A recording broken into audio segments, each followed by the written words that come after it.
Hello नमस्कार दोस्तों। उम्मीद है आप सभी लोग अच्छे होंगे, बहुत बढ़िया होंगे। तो जैसा कि हम लोग आज बीपीएससी में जितने भी विगत वर्षों में जो सवाल पूछा गया है, जो बीपीएससी के द्वारा पूछा गया जितने भी सवाल हैं, जो खास करके बिहार स्पेशल से संबंधित है, क्योंकि बिहार स्पेशल से 22 से 25 प्रश्न जो है पूछे जाते हैं, बहुत इम्पॉर्टेंट है और बहुत ही वीवीआई है। अगर आपका 4 या 5 सब्जेक्ट पे कमांड हो जाए तो 100 पार यहीं से कर जाते हैं, जिसमें बिहार स्पेशल की वैल्यू बहुत ही ज़्यादा है। तो यहाँ से लगभग 500 से कहीं ज़्यादा प्रश्नों को हम लोग करेंगे और उसका कुछ डिस्कशन भी करेंगे, ताकि मूल्यांकन करते समय आपको पता चले कि बिहार स्पेशल में हमें कहाँ कहाँ से प्रश्न जो पूछा जाता है उस तरीके से हमको पढ़ना चाहिए। अभी भी बहुत टाइम है आपके लिए, अभी तो शुरुआत ही है, अभी तो टाइम ही स्टार्ट हुआ है आपके बीपीएससी पीटी के लिए।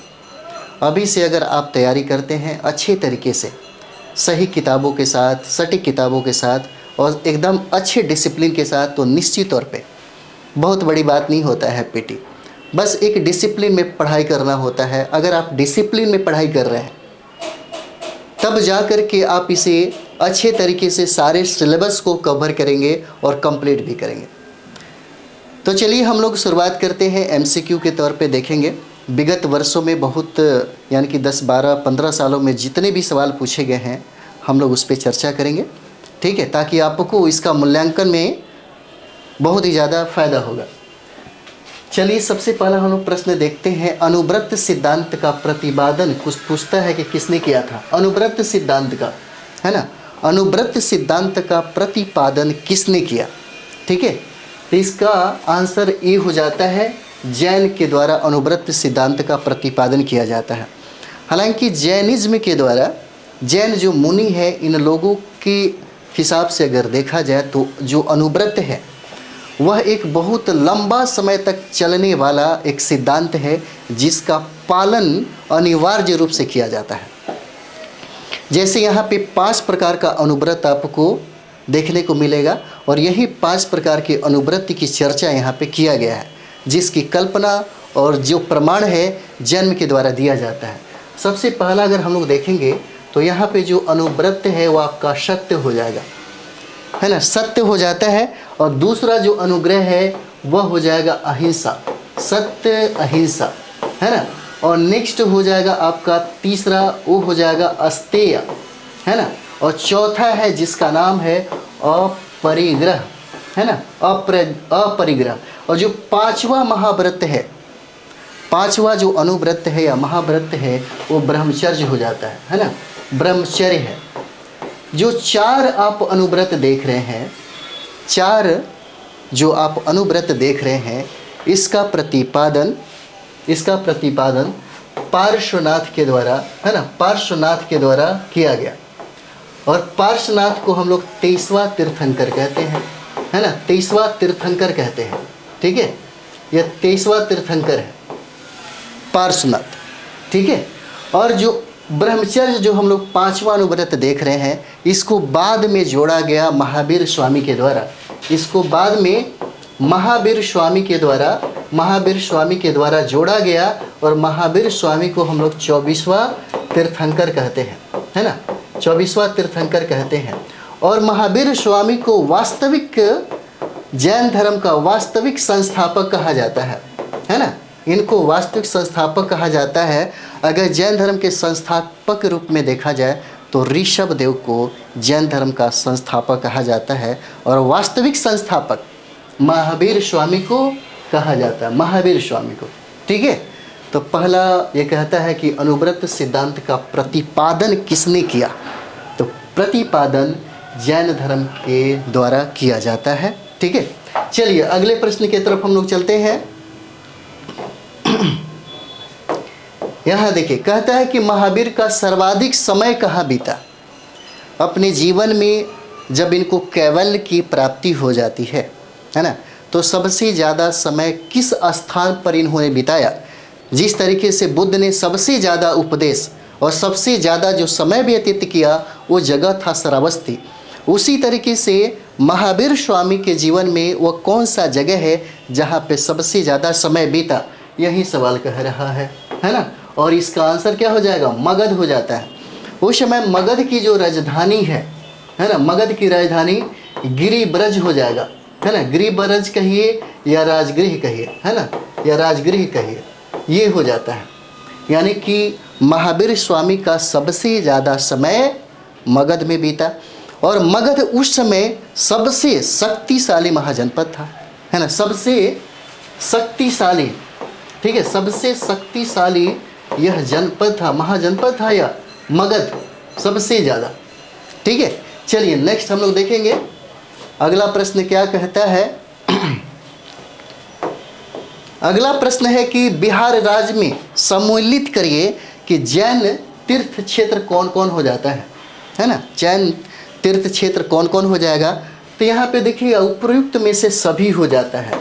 मंदारगिरी ये भी जैन धर्म से संबंधित है और यह बांका में है। यहाँ पे देखते हैं मल्लागिरी या मलयपुर जो है जम्मू में स्थित है और यह भी है तीर्थ क्षेत्र है, जैन तीर्थ क्षेत्र हो जाता है। पावापुरी में आप देखते होंगे कि 72 वर्ष की अवस्था में महावीर स्वामी की मृत्यु हो जाती है ना। और ये कहाँ पे है? पावापुरी, राजगीर, नालंदा में है, ठीक है। और यहीं पे देखिए भदिलपुर तीर्थ या डोभी जो है गया में है। और गया जो स्थान जो आप देख रहे हैं यहाँ पे 3 धर्मों का संबंध है। यहाँ पे गया में सबसे पहला हम लोग देखेंगे कि बुद्ध का संबंध है, उसके बाद यहाँ पे जैन का संबंध है और तीसरा यहाँ पे हिंदू धर्म का भी संबंध हो जाता है। इस तरीके से जैन धर्म से भी तीर्थ क्षेत्र हो जाता है गया, और इस तरीके से उपर्युक्त में से सभी इसका आंसर हो जाएगा, ठीक है। चलिए आगे हम लोग देखते हैं। अगला प्रश्न हम लोग देखेंगे, कहता है कि महावीर स्वामी को कैवल्य की प्राप्ति कब हुई थी, है ना, कैवल्य, है ना, कैवल्य की प्राप्ति कब हुई? तो कैवल्य की प्राप्ति यहाँ पे देखिएगा 42 वर्ष की अवस्था में हो जाता है ना। कितने वर्ष की अवस्था में? तो 42 वर्ष की अवस्था में हो जाता है। जैसे आपको देखने को मिलेगा कि महावीर स्वामी जब अपना घर छोड़े तब उनका उम्र था 30 वर्ष, है ना, 30 वर्ष था। इन्होंने अपने भाई नंदीवर्धन से आज्ञा लेकर के घर छोड़ा था, लेकिन बुद्ध ऐसा नहीं किए। बुद्ध अपने बच्चों को और अपने पति को अपने पत्नी को सोता हुआ छोड़कर ये घर से निकल गए, और उनकी अवस्था उस समय 29 वर्ष थी। और बौद्ध ग्रंथों में इस घटना को महाभिनिष्क्रमण कहा जाता है, ठीक है। तो महावीर स्वामी 30 वर्ष की अवस्था में क्या किया था? इन्होंने गृह को त्यागा था, इन्होंने गृह को त्याग दिया, ठीक है। और एक चीज़ और भी देखिएगा, बिहार में वो जगह है ना, बिहार में वो जगह है जिसका नाम है जाम्बी ग्राम, है ना, जाम्बी ग्राम वह स्थान है। और यहीं पे ऋजुपालिका नदी के तट पर साल वृक्ष के नीचे, है ना, ऋजुपालिका पूछा जाता है, ऋजुपालिका नदी के तट पे, और वृक्ष क्या रहता है? साल वृक्ष के नीचे उन्होंने 12 वर्ष तक तपस्या किया, तब जाकर के उनको ज्ञान की प्राप्ति हुई, और तब जाकर के क्या बन गए? कैवल्य बन गए, जीन बन गए, तीर्थंकर बन गए, है ना। और यही पूछता है कि कितने वर्ष की अवस्था में महावीर स्वामी को ज्ञान की प्राप्ति हुई या कैवल्य की प्राप्ति हो जाता है?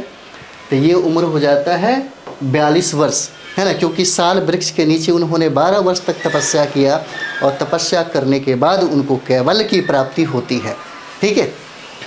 चलिए आगे हम लोग देखते हैं।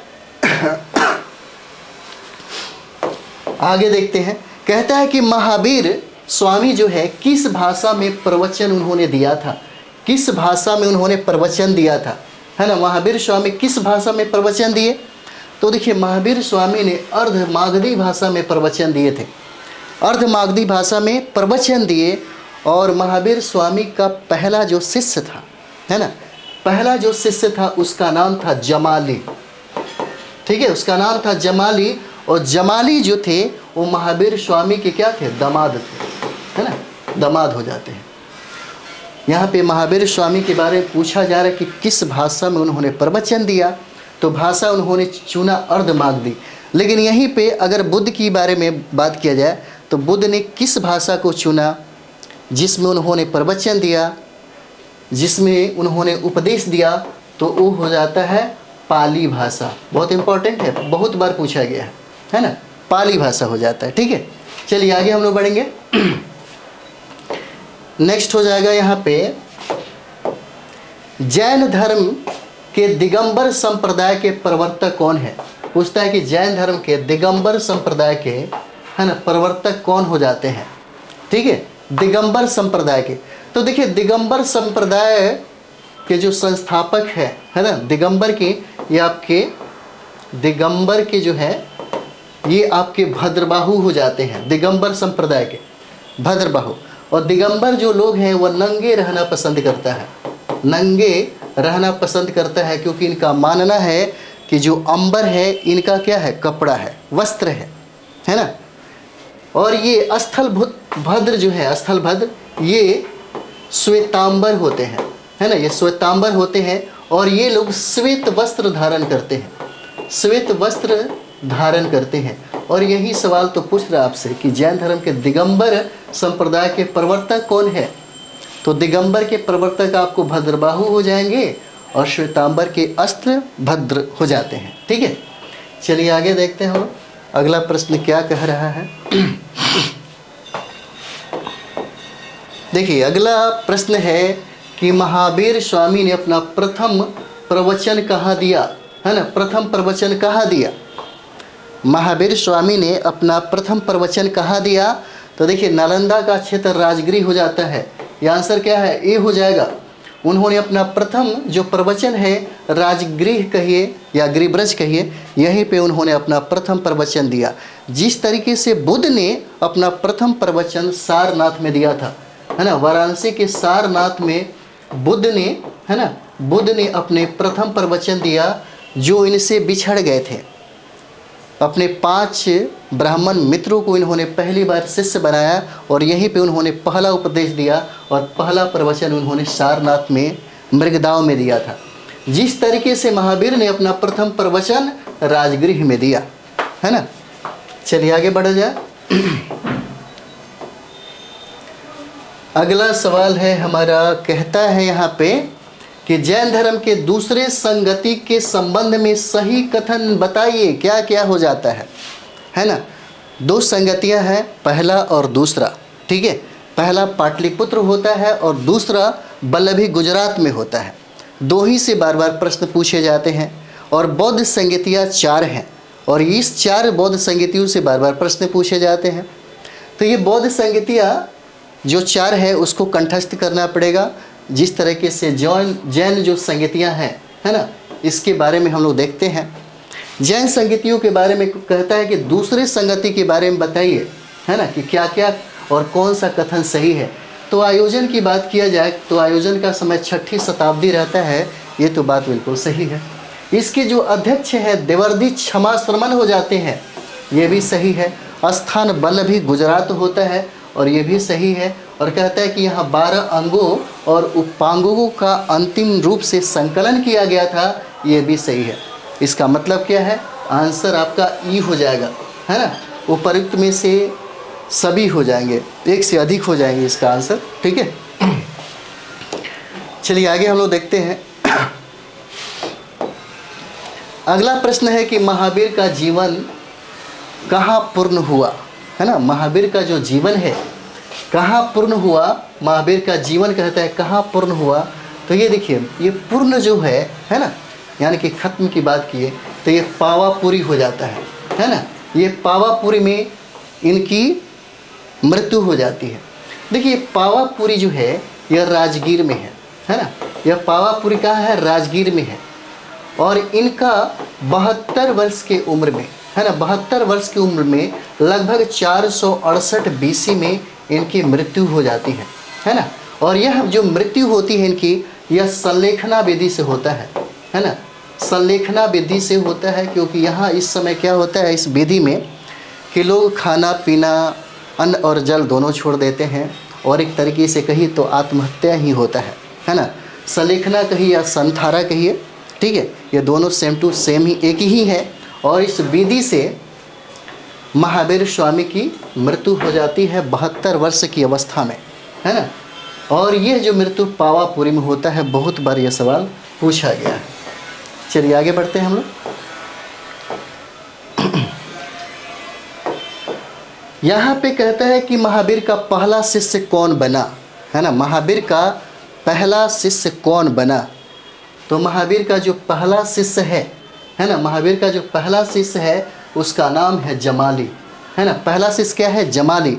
और ये महावीर स्वामी के दामाद भी होते हैं, है ना। ये महावीर स्वामी के दामाद होते हैं, जो बाद में चलकर ये जमाली ने भी एक अलग पंथ की स्थापना कर लिया। इसने तो जमाली ने कर लिया, है ना। और यहाँ पे देखिए पहला शिष्य होते हैं, तो पहला महावीर की शिष्या कौन हो जाती है ना। तो पहला जो शिष्य है उनका नाम है चंदना, है ना। उनका नाम क्या है?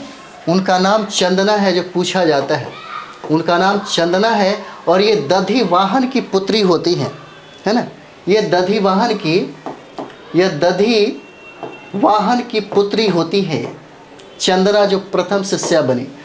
और इनके जो दामाद हैं, जिनको इन्होंने प्रथम बार शिष्य बनाया, इनको पहला कहे तो शिष्य बनाया विपुलचल पर्वत पर, है ना। विपुलचल पर्वत है, यहीं पर इनको दीक्षा दिया गया जैन संघ का, ठीक है।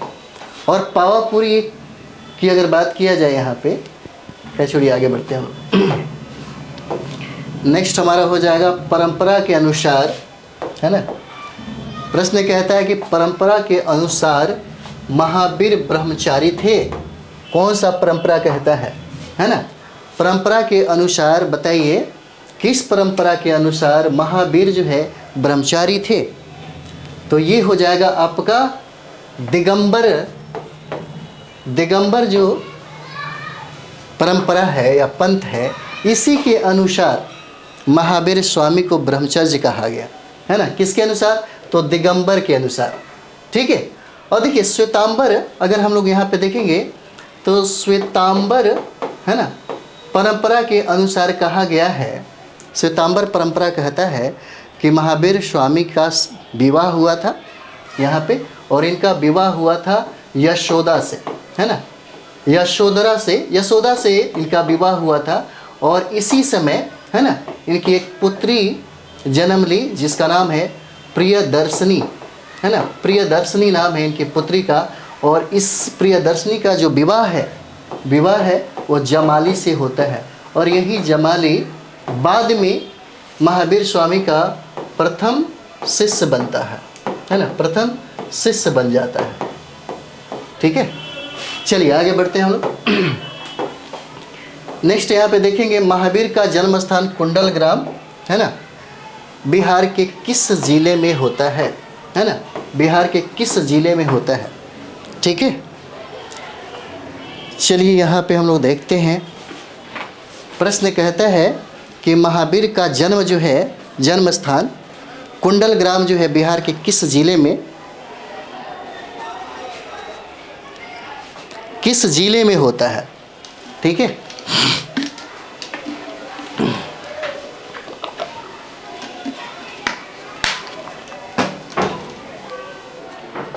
इसका आंसर हो जाएगा बी हो जाता है ना। इसका आंसर क्या हो जाएगा? बी हो जाएगा। महावीर का जन्म 540 ईसा पूर्व में होता है ना। 540 ईसा पूर्व में इनका जन्म होता है कुंडल ग्राम में, है ना। कुंडल ग्राम में जन्म होता है। और कुंडल ग्राम कहाँ है? तो वैशाली है। और वैशाली प्रथम विश्व का पहला गणतंत्र हो जाता है। यह भी इम्पोर्टेंट है, पहला गणतंत्र है। और इन्होंने अपने भाई नंदीवर्धन से आज्ञा लेकर के 30 वर्ष की अवस्था में ये गृह त्याग देते हैं। इनके पिता का नाम सिद्धार्थ है। और इनके माता का नाम जो है, माता का नाम वो त्रिशला हो जाता है। माता का नाम क्या है? त्रिशला हो जाता है, ठीक है। चलिए आगे बढ़ते हैं हम लोग। नेक्स्ट यहाँ पे है, चलिए यहाँ पे कहता है कि गौतम बुद्ध को ज्ञान प्राप्त कब हुआ, है ना। गौतम बुद्ध को ज्ञान प्राप्त कब हुआ? तो इसका आंसर हो जाएगा डी हो जाता है। 528 ईसा पूर्व में ज्ञान की प्राप्ति होती है ना। 528 ईसा पूर्व में इनको ज्ञान की प्राप्ति होती है। बुद्ध के बारे में कहा जाता है कि 29 वर्ष की अवस्था में उन्होंने गृह त्यागा था, है ना, गृह त्यागा था। और इस घटना को बौद्ध धर्म में महाभिनिष्क्रम, है ना, महाभिनिष्क्रमण कहा जाता है। 29 वर्ष की अवस्था में इन्होंने घर को छोड़ा था, ठीक है। और ये कहा जाता है यहाँ पे 29 वर्ष की अवस्था में, यानी कि जब उन्होंने घर छोड़ा था, तो इस घटना को महाभिनिष्क्रमण कहा जाता है। अगर हम लोग बुद्ध की बात करें, गर्मी भी तो बहुत है, अगर यहाँ पे हम लोग बुद्ध की बात करें तो देखिएगा 6 वर्ष के तपस्या के बाद इनको ज्ञान की प्राप्ति होती है। और वहाँ पे जब ज्ञान की प्राप्ति होती है, तब जो इनके दोस्त थे, जिनकी मुलाकात राजगृह में हुई थी रुद्रक रामपुत्र के यहाँ, तब उन्होंने कहा था, वादा किया था अपने दोस्तों से कि अगर हमको सबसे पहले ज्ञान की प्राप्ति हो जाए तब हम एक दूसरे को बताएंगे। लेकिन बाद में चल के वो जो मित्र थे, उनके जो 5 ब्राह्मण मित्र बने थे, वो बाद में उनका साथ छोड़ करके वो सारनाथ चले जाते हैं। जब बुद्ध को ज्ञान की प्राप्ति होती है, तब लगता है कि पहला जो वादा उन्होंने किया था उसे निभाना चाहिए। तब वो पहली बार जो उपदेश देते हैं सारनाथ में, उन्हीं 5 ब्राह्मण को अपना पहली बार शिष्य भी बनाते हैं। चलिए नेक्स्ट हम लोग देखेंगे बुद्ध का तात्पर्य क्या है ना। कहता है कि बुद्ध का तात्पर्य क्या हो जाता है ना। तो बुद्ध का जो तात्पर्य है यह हो जाता है प्रबुद्ध व्यक्ति, है ना। गौतम बुद्ध कहते हैं कि बुद्ध का मतलब होता है आसमान के समान, है ना, आसमान के समान अनंत ज्ञान, है ना, अनंत ज्ञान संपन्न। उनका कहने का मतलब ये था कि बुद्ध का मतलब ये होता है ना, आसमान के समान अनंत ज्ञान। अगर देखा जाए तो ये जो बुद्ध हैं, ये शब्द जिसकी कल्पना किया गया है वह संस्कृत का शब्द हो जाता है, जिसका अर्थ यहाँ पे हो जाता है ना, जिसका अर्थ हो जाता है प्रबुद्ध ज्ञाता, इसका अर्थ हो जाता है। इसलिए बुद्ध का तात्पर्य भी, यह सवाल पूछा गया है, प्रबुद्ध व्यक्ति हो जाता है। आंसर क्या है? ए हो जाएगा, प्रबुद्ध व्यक्ति। चलिए अगला हम लोग करते हैं, निर्वाण का अर्थ बताइए क्या है। कहता है कि निर्वाण का अर्थ क्या है ना। तो निर्वाण का अर्थ क्या हो जाएगा? यहाँ पे निर्वाण का अर्थ जो है यह उपरोक्त में से एक से अधिक हो जाएगा, है ना। उपरोक्त में से देखिएगा एक से अधिक हो जाता है निर्वाण का मतलब। यहाँ पे देखिए निर्वाण का, भ्रम की अग्नि से मुक्ति हो जाना, है ना, भ्रम की अग्नि से मुक्ति हो जाना, तृष्णा व लालसा से दूर रहना, उसके बाद परम शांति और जीवन मरण के चक्र से छुटकारा, यह निर्वाण की क्या है? अर्थ हो जाता है। यानी कि जो लोग जीवन मरण के चक्र से मुक्त हो जाते हैं उन्हीं को निर्वाण की प्राप्ति होती है। और बुद्ध कहते हैं कि हर इंसान को अपने जीवन काल में ही निर्वाण की प्राप्ति हो सकती है। उन्होंने कहा कि अगर आप के अंदर तृष्णा और लालसा से विमुक्त हो जाते हैं, ये सब खत्म हो जाता है, नष्ट हो जाता है, तब जाकर के आपको निर्वाण की प्राप्ति होती है। उपरोक्त में से सभी हो जाएगा, इसका आंसर क्या है? ई हो जाता है। चलिए आगे हम लोग देखते हैं। यहाँ पे कहता है कि प्रसिद्ध बौद्ध सारिपुत्र का जन्म कहाँ हुआ था, है ना। सारिपुत्र का जन्म कहता है कि कहाँ हुआ, तो सारिपुत्र का जो जन्म है यह नालंदा में होता है। सारिपुत्र का जन्म क्या है? नालंदा में होता है। और यही नालंदा में राजगीर है ना, नालंदा में राजगीर है, जहाँ से गर्म जो जलकुंड है ना, जलकुंड की प्राप्ति यहीं से होता है, जिस झरने का निर्माण, यहाँ पे देखिए राजगीर में और मुंगेर में बहुत गर्म कुंड मिलेंगे। और राजगीर में जितने भी गर्म कुंड मिल रहे हैं, अधिकतर का निर्माण बिंबिसार के द्वारा कराया जाता है ना। अधिकतर का निर्माण जो है वह बिंबिसार के द्वारा करवाया जाता है, ठीक है। और कहता है कि प्रसिद्ध बौद्ध सारिपुत्र का जन्म कहाँ हुआ था, तो इनका जन्म जो है नालंदा में होता है ना। आंसर क्या है? बी हो जाएगा। चलिए आगे देखते हैं हम लोग। कहता है कि महात्मा बुद्ध ने पाटलिपुत्र के विनाश के कारणों की भविष्यवाणी की थी, उनमें से क्या क्या सम्मिलित था, है ना। उन्होंने कहा था कि पाटलिपुत्र के विनाश के कारण में उन्होंने भविष्यवाणी जो किया था, उनमें कारण था, उन्होंने कहा था कि ये देखिए, उन्होंने ये कहा था इसमें आंसर आपका डी हो जाएगा। उन्होंने कहा था कि बाढ़ से इसकी विनाश हो सकती है, उसके बाद कहा कि अग्नि से भी इसकी विनाश हो सकती है, और फिर उन्होंने कहा कि अगर आंतरिक कलह हो जाए, गृह युद्ध हो जाए, तब भी पाटलिपुत्र का विनाश हो सकता है। और ये चीज़ें उन्होंने कही थी, है ना। और इसका आंसर क्या है, डी हो जाता है। पूछा जा सकता है कि महात्मा बुद्ध ने पाटलिपुत्र के विनाश के कारणों की भविष्यवाणी की थी, उसमें क्या क्या सम्मिलित है। तो बाढ़ भी है, अग्नि भी है, और आंतरिक कलह भी हो जाता है, यानी कि तीनों का तीनों हो जाएगा। चलिए आगे देखते हैं। अगला सवाल है, कहता है यहाँ पे कि वेनसांग मेमोरियल हॉल कहाँ स्थित है ना। वेनसांग मेमोरियल हॉल कहाँ स्थित है, तो वेनसांग मेमोरियल हॉल जो है यह नालंदा में स्थित है, और वेनसांग के याद में इसको बनाया गया था।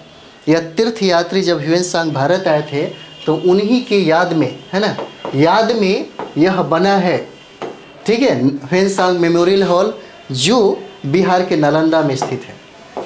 चलिए आगे हम लोग बढ़ेंगे। दोनों एक ही प्रश्न था।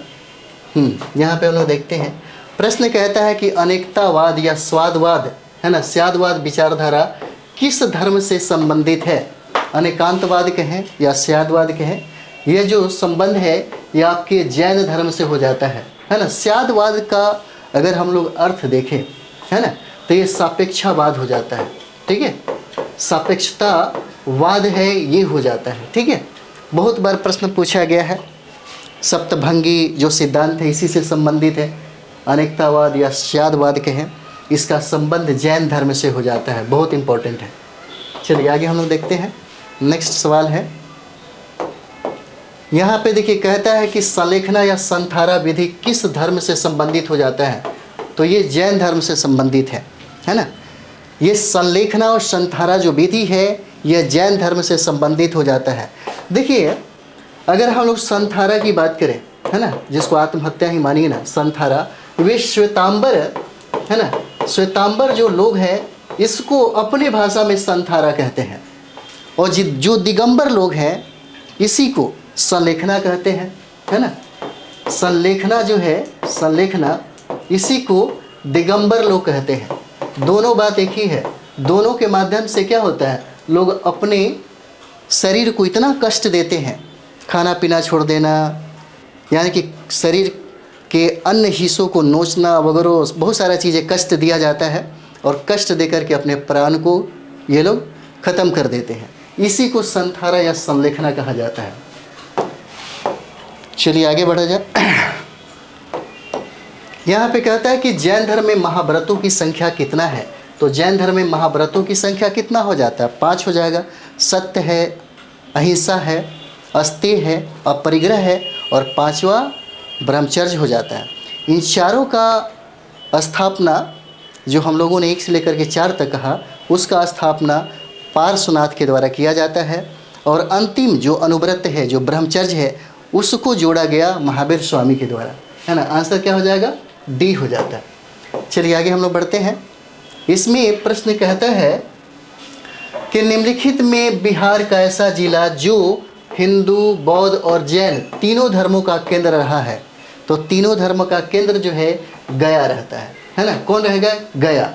और यहाँ पे देखिए, गया में बौद्ध धर्म हो जाएगा, है ना, उसके बाद जैन धर्म हो जाता है, उसके बाद हिंदू धर्म है। और आपको पता होगा कि गया में ही, है ना, गया में यहाँ पे एक नदी है जिसका नाम है फल्गु नदी, और फल्गु नदी में लोग पिंडदान करने आते हैं। उनका मानना है, यानी कि यहाँ पे पिंडदान करने आते हैं, और यहाँ पे उनका मानना है कि यहीं पे बैकुंठ, है ना, बैकुंठ की प्राप्ति होती है, ठीक है, जिसका संबंध किससे है, हिंदू धर्म से हो जाता है, बहुत सारे धर्मों से हो जाता है। चलिए नेक्स्ट हम लोग देखेंगे। यह भी पूछा हुआ सारे सवाल है। महाबोधि मंदिर बोध गया को विश्व धरोहर स्थल घोषित किया गया, विश्व धरोहर स्थल घोषित किया गया। देखिए 2002 में यूनेस्को के द्वारा, है ना, 2002 में यूनेस्को के द्वारा, ठीक है, यूनेस्को के द्वारा विश्व धरोहर स्थल जो है घोषित किया गया, है ना, 2002 में। किसको, महाबोधि मंदिर को, ठीक है। आगे बढ़ते हैं हम लोग। अगला सवाल है, कहता है कि प्रागैतिहासिक काल यानी कि पूरा काल से लेकर के नव प्रस्तर काल के स्रोत किस प्रकार के हो सकते हैं। कहता है किस प्रकार के हो सकते हैं। तो देखिए प्रागैतिहासिक जो है ना, ये प्रागैतिहासिक जो हो जाता है हमारा, इसमें हो जाएगा अलिखित प्रत्यक्ष, क्योंकि यहाँ पे देखिएगा पाषाण काल में लोगों के पास लिपि की जानकारी नहीं थी, है ना। अलिखित प्रत्यक्ष स्रोत यहाँ पे मिलता है, ठीक है। और यहाँ पे देखिएगा अगर हम लोग बिहार में साक्ष्यों की बात करें तो यहाँ से मुंगेर से प्राप्त होता है ना। और मुंगेर के बाद देखिए सारण से भी प्राप्त होता है, और सारण के बाद पटना से भी प्राप्त होता है ना। और यहाँ पे गया से भी प्राप्त होता है और नालंदा से भी प्राप्त होता है। यानी कि प्रागैतिहासिक काल का जो स्रोत है इतनी जगहों से आपको बिहार में प्राप्त होते हैं, है ना। बिहार में प्राप्त होते हैं जहाँ से सवाल पूछे गए हैं आपसे, ठीक है। बिहार में मानव का निवास स्थान की अगर बात करें तो लगभग 1 लाख वर्ष पुराना हो जाता है। 1 लाख वर्ष पुराना हो जाता है ना। बिहार में मानव का जो इतिहास है 1 लाख वर्ष पुराना हो जाता है। और यहाँ पे ऐतिहासिक काल से संबंधित बहुत जगहों से प्रमाण मिला है। मुंगेर, सारण, पटना, गया, नालंदा स्रोत हो जाते हैं। पूछा गया बहुत बार सवाल है ये। चलिए नेक्स्ट हम लोग देखते हैं। अगला प्रश्न है कि 1000 ईस्वी पूर्व से 600 ईसा पूर्व तक के काल को, है ना, क्या कहते हैं। ऐतिहासिक काल, ठीक है। इसको क्या कहा जा रहा है। तो ये देखिए यहाँ पे लिखित, इसका आंसर बी हो जाएगा। लिखित प्रत्यक्ष स्रोत का काल कहते हैं, है ना। देखिए यहाँ पे हम लोग 3 भागों में बांट के समझ सकते हैं। एक हो जाएगा प्रागैतिहासिक काल, एक हो जाता है आदि इतिहास, और तीसरा होता है ऐतिहासिक काल। तो प्रागैतिहासिक काल में हम लोग रखते हैं पूरा पाषाण को, है ना, प्रस्तर एज को रखते हैं। और आधे ऐतिहासिक में हम लोग कांस्ययुगीन सभ्यता, हड़प्पा सभ्यता को रखते हैं। और ऐतिहासिक काल में जो वैदिक सभ्यता है जहाँ पे लिपि भी मिलती है और उसे पढ़ा भी गया है ना। इसका आंसर क्या है, बी हो जाता है। इसका आंसर क्या है, बी हो जाएगा। और यहीं पे लोगों को लिपि की प्राप्ति होती है ना। यहीं पे लोगों को लिपि की प्राप्ति होती है और पढ़ा भी जाता है। अगर हम लोग यहाँ पे प्रमाण की बात करें, साक्ष्य की अगर बात करें यहाँ पे, है ना, जो साक्ष्य है बिहार में आपको मुंगेर से प्राप्त होता है ना। और वैशाली का एक चेचर जगह है ना, चेचर है वैशाली का, ठीक है, यहाँ से आपको प्राप्त होता है। एक चिरांद जगह है, चिरांद से भी इसका प्रमाण मिलता है। उसके बाद गया से भी इसका प्रमाण मिलता है, गया से। इतनी जगहों से इसका प्रमाण मिलता है। यहाँ पे 1000 ईसा पूर्व से लेकर के 600 ईसा पूर्व तक के काल में बिहार में भी बहुत सारे प्रमाण मिलते हैं। चलिए यहाँ देखते हैं निम्नलिखित में से कौन कैल्कोलिथिक काल का सही कालक्रम यहाँ पे बताया जा रहा है। सही कालक्रम जो है बताया जा रहा है। तो इसका आंसर यहाँ पे हो जाएगा, है ना, डी आंसर हो जाता है। डी 4000 से 2000 ईसा पूर्व तक के काल को क्या कहते हैं, कैल्कोलिथिक एज कहते हैं। और यहाँ पे देखिए कैल्कोलिथिक की अगर बात करें जिसको हम लोग ताम्र पाषाण काल बोलते हैं, है ना, ताम्र पाषाण काल बोलते हैं। पहली बार मानव ने पत्थर के साथ साथ तांबे का इस्तेमाल करना सीखा। पहली बार मानव ने यहाँ पर पहली बार, है ना, मानव ने पत्थर के साथ साथ, है ना, यहाँ पे तांबे का प्रयोग भी करना सीख गया पहली बार। यानी कि कैल्कोलिथिक एज की अगर बात किया जाए, है ना, जिसको हम लोग ताम्र पाषाणी काल बोलते हैं, यह हो जाता है 9 पाषाण काल के बाद, है ना। 9 पाषाण काल के बाद इस काल को माना जाता है। 9 पाषाण काल के बाद यह जो काल है प्रारंभ होता है, ठीक है। चलिए आगे देखते हैं। बहुत ही गर्मी है। नेक्स्ट हम लोग देखते हैं निम्नलिखित में से कौन सा समय लौह युग के काल को दर्शाता है ना। लौह युग के काल को दर्शाता है तो इसका आंसर ए हो जाता है। 1500 से लेकर के 300 ईस्वी तक के काल को हम लोग क्या कहते हैं, लौह युग के काल को यह दर्शा रहा है। जैसे हम लोग यहाँ पे अगर देखेंगे तो देखिएगा यहाँ पे लोहे का प्रमाण आपको मिलता है ना, लोहे का जो प्रमाण है मिलता है ना। और ये बात जैसे आप देखते हैं पहली बार पूरी दुनिया को कांसा की जो जानकारी थी हड़प्पा सभ्यता का ही देन माना जाता है कि पूरी दुनिया को कांस्य बनाने की कला जो तकनीक थी उन्होंने ये सिखाई थी। बाद में देखिए 6ठी शताब्दी यानी कि आप काल का निर्धारण भी 1500 से 300 ईस्वी के समय में आप देखिएगा तो यहाँ पे लोहे की प्राप्ति होती है। और ये लोहे की प्राप्ति ने क्रांति पैदा कर दिया। और क्रांति 2-3 जगहों पे दिखता है। सबसे पहले यह कृषि में क्रांति पैदा किया। उसके बाद देखिएगा जो सम्राट इस लोहे से हथियार बनाना सीख गए, वो लोग सबसे ज़्यादा शक्तिशाली हो जाते हैं। एक राज्य दूसरे राज्य पे आसानी से इन लोहे के प्रयोग के द्वारा जो हथियार बनाए जाते थे वो बहुत ही ज़्यादा शक्तिशाली होता था। और जहाँ पे भी इसका प्रयोग किया गया है ना, उसे हराना बहुत ही आसान होता था। आप देखते होंगे कि जंगल के कटाई में भी इसका प्रयोग किया गया और जंगल को काट करके कृषि काम में इसको प्रयोग किया गया। इस तरीके से हथियारों का इस्तेमाल करके सम्राटों की शक्ति को बढ़ा करके अन्य राज्यों को ये लोग जीतने में भी सफल हो गए। यानी कि लोहा और लोहे की प्राप्ति के बाद देखिएगा यहीं से द्वितीय नगरीकरण का काल भी माना जाने लगा। ठीक है, चलिए आगे बढ़ते हैं हम लोग। नेक्स्ट हो जाता है बिहार के किन स्थानों से आदि मानव की उपस्थिति के आरंभिक संकेत मिलते हैं। आदि मानव का पूछता है कि आरंभिक संकेत कहाँ से मिलते हैं, है ना।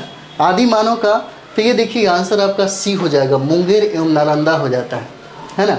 आदि मानव के जो संकेत हैं मुंगेर है, नालंदा है और पटना भी हो जाएगा, है ना। और पटना के बाद आपको गया भी हो जाता है। इतनी जगहों पे आदि मानव की उपस्थिति के आरंभिक संकेत जो है मिलता है बिहार में। चलिए आगे हम लोग देखते हैं।